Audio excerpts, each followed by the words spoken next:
Muchísimas gracias por esa súper generosa presentación, Laura.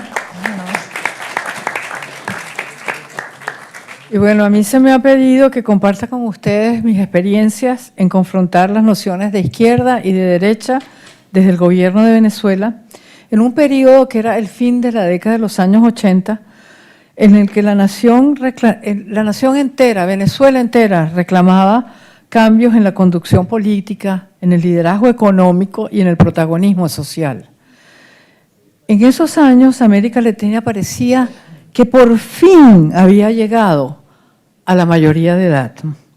Luego de 500 años de traspiés en lo económico y lo político, porque esto empezó desde que el señor Colón se le ocurrió tomar un crucero por el Caribe, el resultado de estos traspiés era haber creado y sostenido las sociedades más desiguales del mundo y haber represado el potencial económico del continente entero gracias al ejercicio implacable del corporativismo político que además contenía la movilidad social.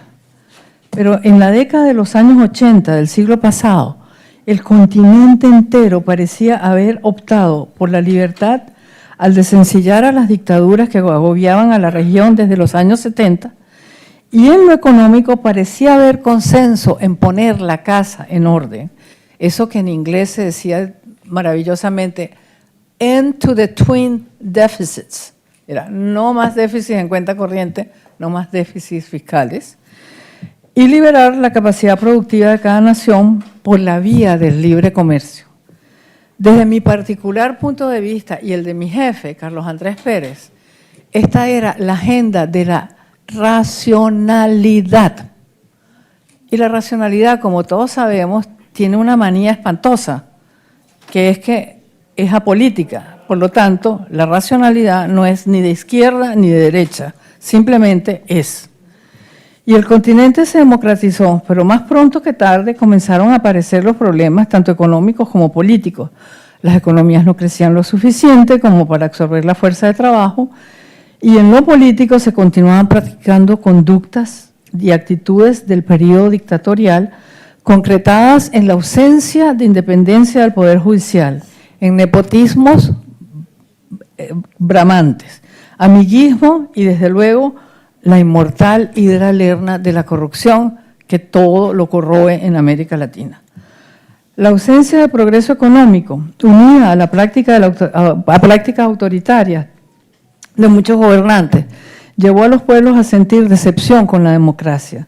Y en la medida que este desquerer popular hacia la democracia se empezó a aflorar en las encuestas, las élites comenzaron a crear las condiciones para dar marcha atrás a los avances democráticos y económicos de la década de los años 80. Para ellas era fundamental preservar el estatus imperante antes de la crisis de la deuda, porque este le garantizaba el control de la economía y por esta vía el poder político. Y comenzaron a observarse unas alianzas contra natura, por lo menos en mi país. El Partido Comunista de Venezuela, por ejemplo, oponiéndose a una reforma financiera que pretendía colocar a la banca bajo el control de organismos reguladores efectivos. Los empresarios venezolanos que durante años habían enarbolado las banderas del libre comercio, oponiéndose al ingreso del país al GATT. Ambos unidos en la denuncia de una corrupción del gobierno que nunca pudo probarse porque se trataba de un gabinete poblado de talentos jóvenes sin amarres con los partidos políticos y sin interés alguno en hacer carrera política luego de la experiencia gubernamental. En síntesis, la mal llamada izquierda y la mal llamada derecha de Venezuela se unieron para echar atrás el reloj de la historia. Y de esas arenas vienen los lodos que estamos confrontando hoy, porque le abrieron la puerta a un enemigo a la libertad que desde hacía varios lustros miraba con codicia a Venezuela como tierra propicia para la ocupación, y fue así como Venezuela le vendió su alma al diablo. Las élites prefirieron abrirle la puerta a Fidel Castro y a su sistema que asumir la responsabilidad de competir, invertir, innovar y fomentar la movilidad social. Cabe entonces preguntarse, ¿cómo fue posible esto? La respuesta es muy sencilla, precisamente porque no hay ni izquierdas ni derechas. Lo que hay es extracción de rentas en lo económico y corporativismo en lo político. La extracción de rentas impide el crecimiento pleno de un sistema económico y, en consecuencia, nunca habrá suficiente empleo para la mayoría de la mano de obra. Para que la extracción de rentas sea eficiente, además, el número de participantes debe ser controlado y, por tanto, las relaciones políticas no son competitivas, sino corporativistas. Cada segmento social está representado por una corporación. Estas corporaciones tienen una cúpula. La cúpula tiene acceso a los más jugosos negocios, los mejores servicios del Estado y la protección legal. El resto de la sociedad está sujeta a un pugilato para obtener trabajo, para accesar los servicios públicos y para hacer valer el Estado de Derecho. Estas características dibujan a la sociedad medieval, porque aunque los latinoamericanos no quieran aceptarlo, nosotros somos parte de las instituciones del medievo. Nunca conocimos la Ilustración, no fuimos parte de ese proceso.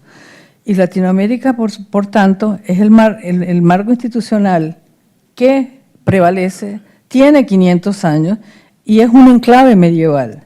El medievo no conoció izquierdas ni derechas porque nunca separó religión de Estado, nunca sustituyó conocimiento por dogma y jamás pensó en que los hombres y mujeres que formaban parte de las tribus que ocuparon el territorio de cada señor feudal tenían derecho a la libertad.